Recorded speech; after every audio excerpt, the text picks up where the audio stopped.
आगामी आर्थिक वर्षको बजेट प्रतिनिधि सभाबाट बहुमतले पारित। निर्वाचन कार्यालयलाई जिल्ला प्रशासन मातहत राख्ने व्यवस्था हटाइयो। ठूला भ्रष्टाचारमा संलग्न व्यक्तिलाई कारबाही गर्ने अभियानले निरन्तरता पाउने प्रधानमन्त्री दाहालको भनाई। नयाँ पुस्तालाई भ्रममा पारेर लोकतन्त्र विरोधी भाष्य बनाउन खोजिएको टिप्पणी। विरोधका बीच सांसद विकास कोषलाई निरन्तरता। सांसद एक्लैले बजेट कार्यान्वयन गर्न नसक्ने भएकाले दुरुपयोग नहुने दलिल। भारतको तमिलनाडुमा अब महिलालाई श्रीमानको सम्पत्तिमा समान हक लाग्ने। गृहिणीको योगदानलाई पहिलो पटक औपचारिक मान्यता।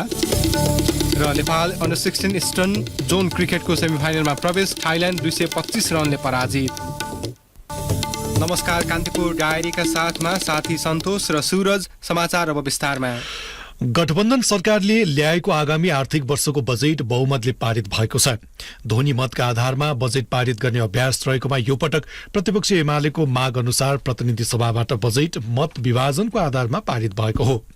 बजेटको पक्षमा 147 मत परेको थियो। बजेट पारित भएको घोषणा गर्दै सभामुख देवराज घिमिरेले भन्नुभयो, विनियोजन विधेयक 2080 लाई पारित गरियोस् भन्ने प्रस्तावको पक्षमा अर्थात् हुन्छ भन्ने पक्षमा जम्मा 147 मत, विपक्षमा अर्थात् हुन्न भन्ने पक्षमा जम्मा 108 मत र मत दिन्न भन्ने पक्षमा जम्मा 0 मत परेको छ। विनियोजन विधेयक 2080 लाई पारित गरियोस् भन्ने प्रस्तावको पक्षमा 147 मत परेको र उक्त संख्या प्रतिनिधि सभाको बहुमत भएकोले विनियोजन विधेयक 2080 लाई पारित गरियोस् भन्ने प्रस्ताव बहुमतले पारित भएको घोषणा गर्दछु।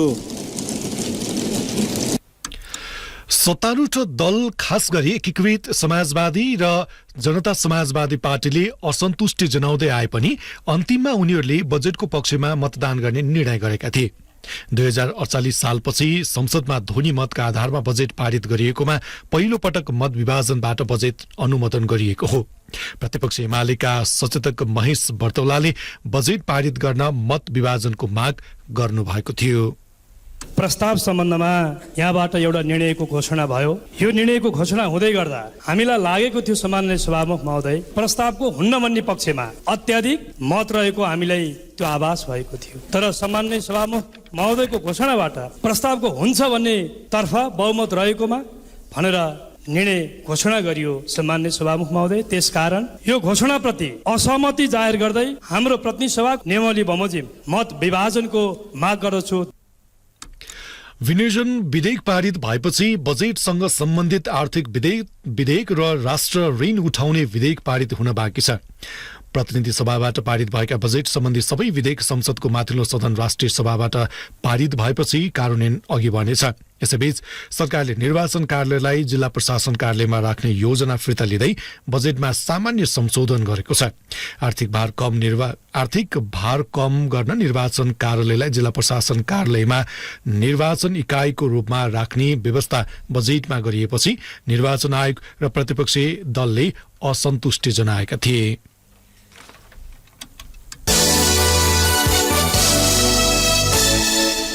प्रधानमन्त्री पुष्पकमल दाहालले सरकार मुलुकमा सुशासन कायम गर्न प्रतिबद्ध रहेकोले ठूला भ्रष्टाचारमा संलग्नलाई कारबाही गर्ने अभियानलाई निरन्तरता दिने बताउनु भएको छ। नक्कली भुटानी शरणार्थी प्रकरणपछि ललिता निवास जग्गा हिनामिना सम्बन्धी अनुसन्धान अघि बढेको उदाहरण पेश गर्दै दाहालले हाई प्रोफाइल व्यक्तिहरू कानूनभन्दा माथि छन् भन्ने मनोविज्ञान परिवर्तन गरिने बताउनु भएको हो। प्रतिनिधि सभाको बैठकमा आज बोल्दै उहाँले भन्नुभयो,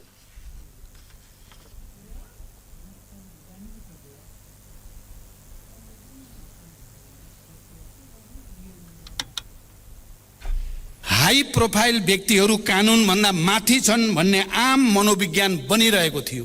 त्यसले जनतामा ठूलो आक्रोश जन्माइ पनि रहेको थियो र नक्कली भुटानी शरणार्थी प्रकरणमा सरकारले गरेको इतिहासकै ठूलो अनुसन्धान र कारबाहीपछि जनतामा विश्वास जाग्न सुरु भएको छ। उच्च पदस्थहरू र देशको एउटा वर्ग कानूनभन्दा माथि छ भन्ने निराशावादी मान्यता गलत प्रमाणित हुँदै गएको छ। संसद र आम जनसमुदायलाई म यही रोस्टमबाट विश्वास दिलाउन चाहन्छु, यो शुद्धिकरण यतिमा रोकिने छैन। विकास निर्माणलाई गति दिने सरकारी लक्ष्य अनुसार काम भइरहेको प्रधानमन्त्री दाहालले दावी समेत गर्नुभयो। अर्थतन्त्रमा देखिएको समस्या बिस्तारै हल हुँदै गएको उहाँको भनाइ थियो। प्रधानमन्त्री दाहालले नेपालको अर्थतन्त्रलाई श्रीलङ्कासँग तुलना गर्न खोजिएको भाष्य अन्त्य गर्न सरकार सफल भएको समेत बताउनुभयो।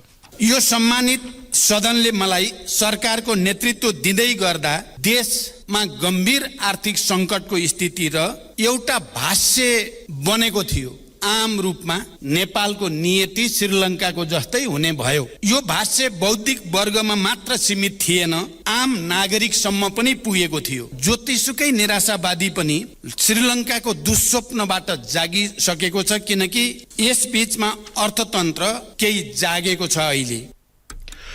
यसैबीच नयाँ पुस्तामा देखिएको निराशा र सामाजिक सञ्जालमा व्यक्त भइरहेका अभिव्यक्तिको सन्दर्भमा टिप्पणी गर्दै प्रधानमन्त्री दाहालले लोकतान्त्रिक व्यवस्थालाई सुदृढ गर्नु सबैको दायित्व भएको बताउनु भएको छ। विगतका घटनाक्रम र मुलुकको परिवर्तन नदेखेको पुस्ताले सामाजिक सञ्जालमा अस्वाभाविक टिप्पणी गरिरहेको प्रधानमन्त्रीको भनाइ छ। उहाँले भन्नुभयो, त्यस्तो पुस्ता जसले युद्धको विभीषिका देख्नु परेन, विद्यालयमा पुग्न 3-4 घण्टा पैदल हिँड्नु परेन, त्यो पुस्ताले यो देशमा कुनै दिन इन्टरनेट टेलिफोन काटेर एयरपोर्ट र सडकसम्म बन्द गरेर देशमा चलाइएको शाही शासन देखेन। सञ्चार गृहमै पसेर वर्दीधारीहरूले सम्पादकहरूलाई के छाप्ने, के देखाउने, के सुनाउने भनेर निर्देशन दिन्थे भन्ने इतिहास पनि आज सोसियल मिडियामा उन्मुक्त पुस्तालाई थाहा छैन। नयाँ मतदाता बनेको पुस्तालाई निराशा देखाएर लोकतन्त्रमाथि प्रहार गर्न खोजिएको प्रधानमन्त्री दाहालले गुनासो गर्नुभयो। उहाँले भन्नुभयो, यो सत्य हो, लोकतन्त्र अब भावनात्मक आधारले मात्रै सुदृढ हुँदैन, त्यसलाई तथ्यात्मक आधार चाहिन्छ। मतदाताको रूपमा देशमा एउटा नयाँ पुस्ता तयार भइसकेको छ। आज त्यो पुस्तालाई हिजो देशमा दुधकै नदी बहन्थ्यो झैँ भन्ने भाष्य खडा गरेर लोकतन्त्रबाट दिग्भ्रमित पार्ने अधिकार हामी कसैलाई पनि छैन। अर्को प्रसङ्गमा प्रधानमन्त्री दाहालले आफ्नो भारत भ्रमणको प्रसङ्ग जोड्दै संसद भित्र समेत अनावश्यक बहस भएको गुनासो गर्नुभयो। सार्वजनिक बहसको स्तर खस्किँदै गएको उहाँको भनाइ थियो। हाम्रो सार्वजनिक बहसको स्तर खस्किँदैछ। चौतर्फी अविश्वास खडा गर्ने र लोकतान्त्रिक संस्था विरुद्ध मोहभङ्ग पैदा गर्ने प्रयासहरू भइरहेका देखिन्छ। संसदसँगै पनि कहिलेकाहीँ मेरो गुनासो रहने गरेको छ। भर्खरको मेरो भारत भ्रमणमा वर्षौंदेखि रोकिएको नेपाल भारत पारवान सन्धि संशोधन सहित नवीकरण गरियो, तर हामीले यति ठूला उपलब्धिहरूलाई छाडेर मुर्गा राङ्गो कि भैँसी भन्ने विवादमा संसदको लामो समय लियौं। यस्ता घटनाबाट जनतामा पर्ने प्रभाव बारे यो सम्मानित सदन गम्भीर हुनेछ भन्ने म विश्वास व्यक्त गर्न चाहन्छु। नयाँ पुस्ताबारे प्रधानमन्त्रीले उठाएको विषयप्रति विपक्षी दल राष्ट्रिय स्वतन्त्र पार्टीका सांसद सभापति रवि लामिछानेले टिप्पणी गर्नुभएको थियो। अहिलेको पुस्ताले हिंसा नभई पनि मुलुक परिवर्तन हुन सक्ने अवस्था देखेको लामिछानेको भनाइ थियो। यो सँगसँगै एउटा के पनि याद गराउन चाहन्छु भने यो पुस्ताले के देखेन भन्नुभयो, त्यसमा मेरो साथ र समर्थन नै छ। पुस्ताले के देखेन भन्ने कुरा, तर यो पुस्ताले के पनि देख्यो भने देशका संरचनाहरू ननासिकन, हत्या हिंसा नभइकन, अङ्गभङ्ग नभइकन, मानिसहरू नहराइकन शान्तिपूर्वक ढङ्गले पनि परिवर्तन हुन सक्ने कुरा देख्यो भन्ने कुरा थप्दिनका लागि मात्रै मैले प्रधानमन्त्रीले भन्नुभएको कुरामा विमति र विरोध गरेको होइन, त्यो पनि थपिदिनु भएको भए उहाँको स्टेटमेन्ट अझ पुरा हुन्थ्यो भन्न चाहन्छु। ललिता निवास जग्गा प्रकरणमा पक्राउ परेका 4 जना आरोपितलाई 7 दिन हिरासतमा राखेर अनुसन्धान गर्न काठमाडौँ जिल्ला अदालतले अनुमति दिएको छ। काठमाडौँ जिल्ला अदालतका न्यायाधीश वासुदेव पौडेलको इजलासले आरोपितलाई 7 दिन थुनामा राखेर अनुसन्धान गर्न अनुमति दिएको हो।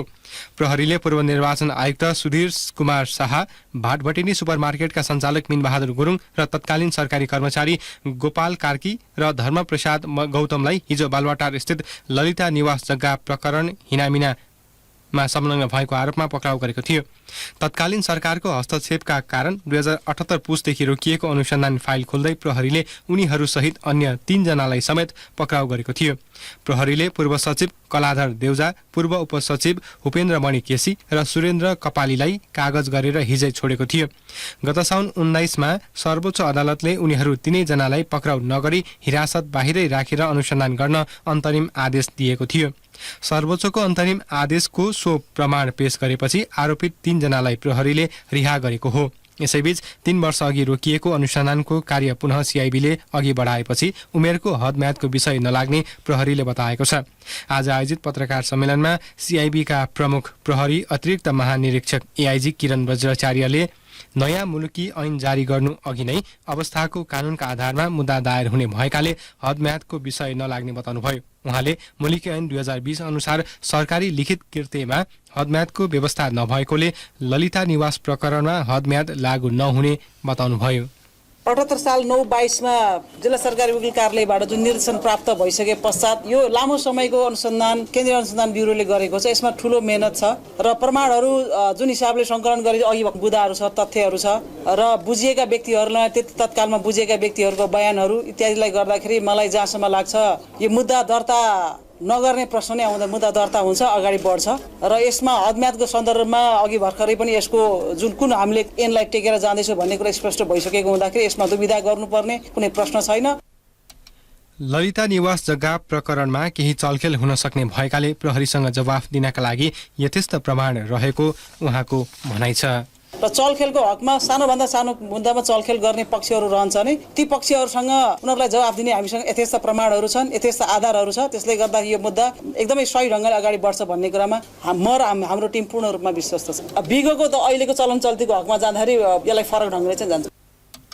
सिआइबीका एसएसपी दिनेश आचार्यले विभिन्न चरणमा गरी ललिता निवासको 143 रोपनी जग्गा हिनामिना भएको बताउनुभयो। उहाँले राणा परिवारलाई फिर्ता गरेको नाममा तथा नक्कली मोही र गुठी खडा गरेर जग्गा हिनामिना गरिएको अनुसन्धानमा पाइएको बताउनुभयो। कान्तिपुर डायरीमा अब ब्रेकको पालो। अब कान्तिपुर सविस्तारको पालो। कान्तिपुर सविस्तार।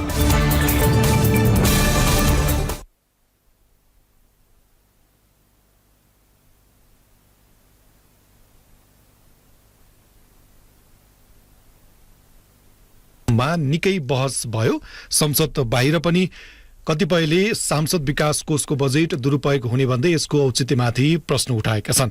तर सांसदहरूले विकास कोष मार्फत जाने रकम कुनै सांसदले जथाभावी खर्च गर्न नसक्ने भएकाले विरोध गर्नुको तुक नभएको बताएका छन्।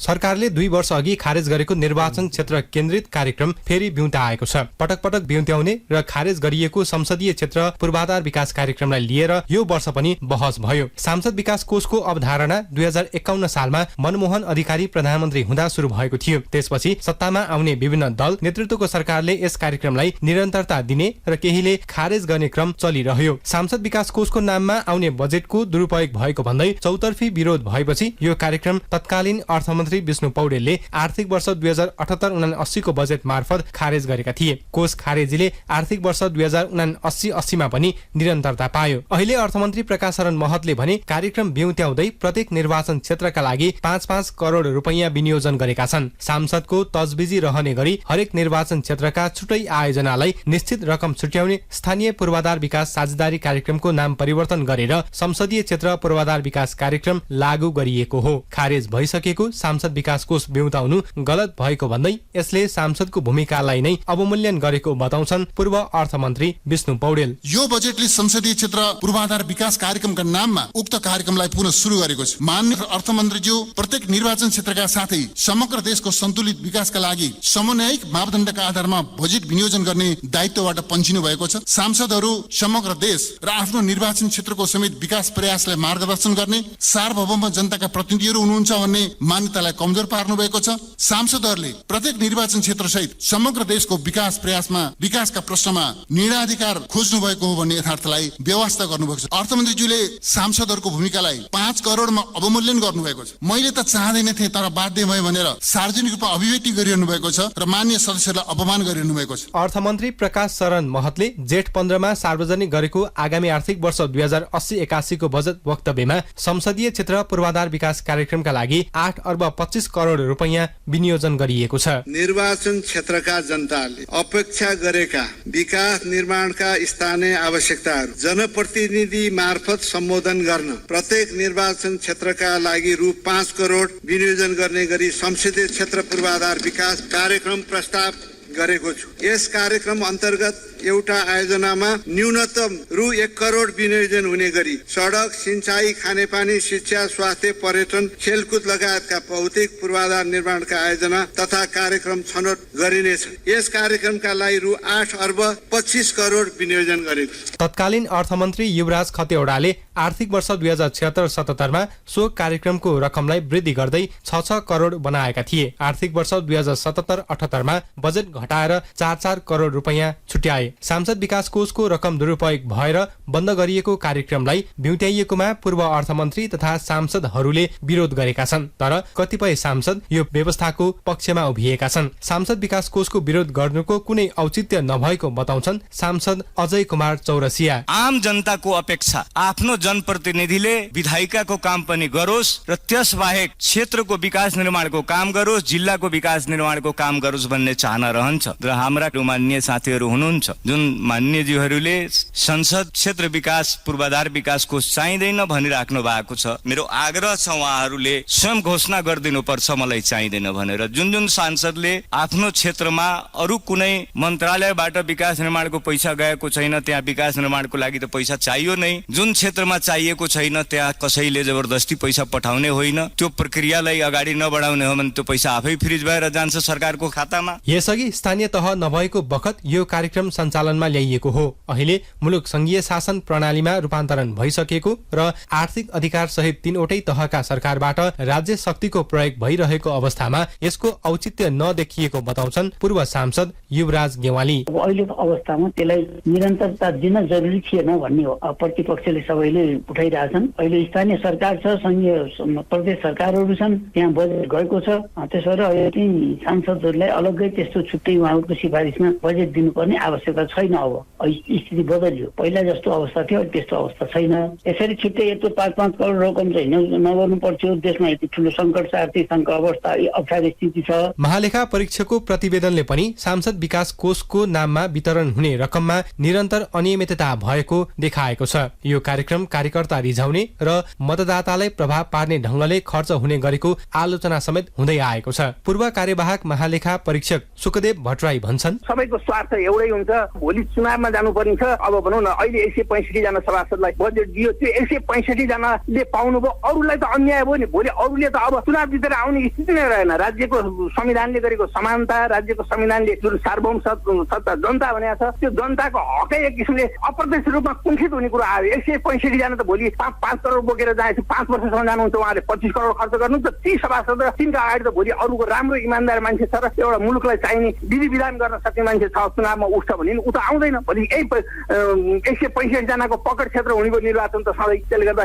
यो एउटा के भनेदेखि यस कारणले पनि राजनैतिक दलहरू र यसमा लागेकाहरूले बोल्न नसकेका कारण चाहिँ आफ्नै दललाई र आफू जति जितेर आएको छ उहाँहरूले भोलिको लागि चाहिँ सुरक्षित हुन खोज्नु भएको छ। यो कार्यक्रम अन्तर्गत छुट्याइएको बजेट सांसदले आफ्नो निर्वाचन क्षेत्रमा विभिन्न पूर्वाधार निर्माणमा खर्च गर्ने गरेका छन्। सम्बन्धित सांसदले प्रतिनिधित्व गर्ने पार्टीका कार्यकर्ताले माग गरेका योजना बढी छनौटमा पर्ने गरेको भन्दै आलोचना पनि भएका छन्। यो कार्यक्रम अन्तर्गत सांसदले पाउने भनिए पनि उनीहरूले व्यक्तिगत स्तरबाट यो रकम खर्च गर्न भने पाउने छैनन्। यसका लागि संघीय प्रतिनिधि सभाका प्रत्यक्ष निर्वाचित सांसद संयोजक रहेको समितिबाट पारित भई योजना कार्यान्वयन गर्ने प्रक्रिया विद्यमान छ। रेडियो कान्तिपुरका लागि सूरज राज थला।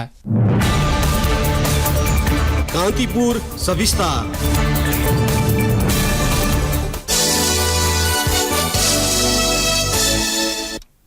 कोशी प्रदेशका सामाजिक विकास मन्त्री बुद्धिकुमार राज भण्डारीलाई अदालतको अवहेलना मुद्दामा 5 दिनभित्र आफै उपस्थित भएर लिखित जवाफ पेश गर्न उच्च अदालत विराटनगरले आदेश दिएको छ।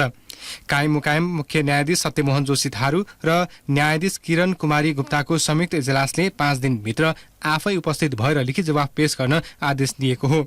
मन्त्री राज भण्डारीले एक सार्वजनिक कार्यक्रममा अदालत, न्यायाधीश र अदालतको आदेश विरुद्ध आपत्तिजनक अभिव्यक्ति दिएको आरोप छ। कान्तिपुर डायरीमा पुनः ब्रेकको पालो। अब आर्थिक प्रसंग। किसानले रोपाईका लागि रासायनिक मल नपाएको गुनासो गरिरहेका बेला सरकारले पनि पर्याप्त मौजदात रहेको बताएको छ। कृषि तथा पशुपन्छी विकास मन्त्रालयले रासायनिक मलको विवरण सार्वजनिक गर्दै विभिन्न गोदाममा गरी 78,475 टन मौजदात रहेको जानकारी गराएको हो। मन्त्रालयका अनुसार युरिया 61,412, डिएपी 16,973 र पोटास 89 टन मौजदार छ। साल ट्रेडिङ कम्पनीले 20,000 टन डिएपी मल कोलकाताबाट नेपाल ल्याउने क्रममा रहेको जनाएको छ। साल मार्फत ल्याउने 20,000 मेट्रिक टन डिएपी मल आजसम्ममा कोलकाता आइपुग्ने मन्त्रालयले जनाएको हो। त्यस्तै कृषि सामग्री कम्पनी लिमिटेडले आयात गरेको 25,000 टन डिएपी मल असार मसान्तसम्म कोलकाता आइपुग्ने मन्त्रालयले जनाएको छ। कृषि सामग्री अन्तर्गतको 30,000 टन युरिया असार मसान्तसम्म नेपाल ल्याइने जनाइएको छ। अब अन्तर्राष्ट्रिय प्रसङ्ग। भारतको तमिलनाडुमा अब महिलाले श्रीमानको सम्पत्तिमा समान हिस्सा पाउने भएका छन्। मद्रास उच्च अदालतले एक घरेलु विवाद सम्बन्धी मुद्दामा श्रीमतीलाई श्रीमानको सम्पत्तिमा समान हिस्सा दिने अनुमति दिएको हो। अदालतको हालैको फैसलालाई महिला अधिकार कर्मीहरूले सकारात्मक संकेतको रूपमा स्वागत गरेका छन्। विज्ञहरूका अनुसार भारतीय अदालतले श्रीमानको आम्दानीमा गृहिणीको योगदानलाई औपचारिक रूपमा मान्यता दिएको यो पहिलो पटक हो। तर भारतको सर्वोच्च अदालतले भविष्यमा यस्तै व्यवस्था नगरेसम्म यो फैसला अन्य राज्यका लागि बाध्यकारी नहुने उनीहरूको भनाइ छ।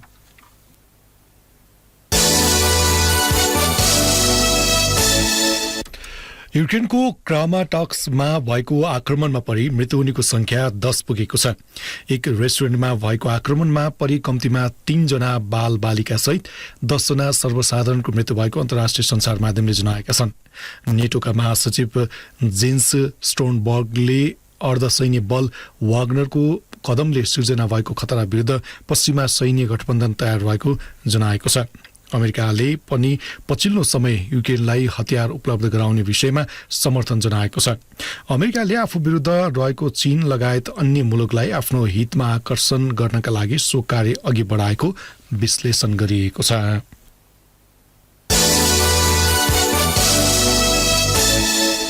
अब खेल प्रसङ्ग। Nepal SCC under 16 stone cup क्रिकेटको सेमिफाइनलमा प्रवेश गरेको छ। मलेसियाको ओभल मैदानमा नेपालले थाइल्यान्डलाई 225 रनले पराजित गरेपछि अन्तिम 4मा स्थान बनाएको हो। 270 रनको लक्ष्य पछ्याएको थाइल्यान्ड 13.2 ओभरमा अल आउट हुँदै 44 रनमा समेटियो। थाइल्यान्डका ईशान बेनर्जीले 16 रन जोड्नु बाहेक अन्यले राम्रो अङ्क जोड्न सकेन। नेपालका स्पिनर सन्तोष यादवले सर्वाधिक 5 विकेट लिए। यस्तै अशोक धामीले 3 तथा अभिषेक तिवारीले 2 विकेट हात पारे। त्यसअघि टस जितेर पहिले ब्याटिङ गरेको नेपालले निर्धारित ओभरमा 8 विकेट गुमाउँदै 269 रन बनाएको थियो। नेपालका लागि नीरज कुमार यादवले सर्वाधिक 74 रन जोडे। प्रतियोगितामा नेपालको यो पहिलो खेल हो। समूह एमा रहेको थाइल्यान्ड समूह चरणको दुवै खेलमा पराजित भएपछि नेपाल र मलेसिया सेमिफाइनलमा पुगेका छन्। थाइल्यान्ड पहिलो खेलमा मलेसियासँग पराजित भएको थियो। नेपालले अब समूह चरणको अन्तिम खेलमा पर्सि शुक्रबार घरेलु टोली मलेसिया विरुद्ध खेल्नेछ। अवस्था यिनै प्रसङ्गसँगै कान्तिपुर डायरीका आजका सम्पूर्ण बुलेटिन यही सकिन्छ। भोलि बिहान 6:30 बजे नियमित बुलेटिनका साथमा उपस्थित हुने नै छौँ। तबसम्मका लागि न्युज डेस्कका सम्पूर्ण सहकर्मीसँगै सन्तोष र म सुरजमै बिदा हुन्छु। नमस्कार, शुभरात्रि।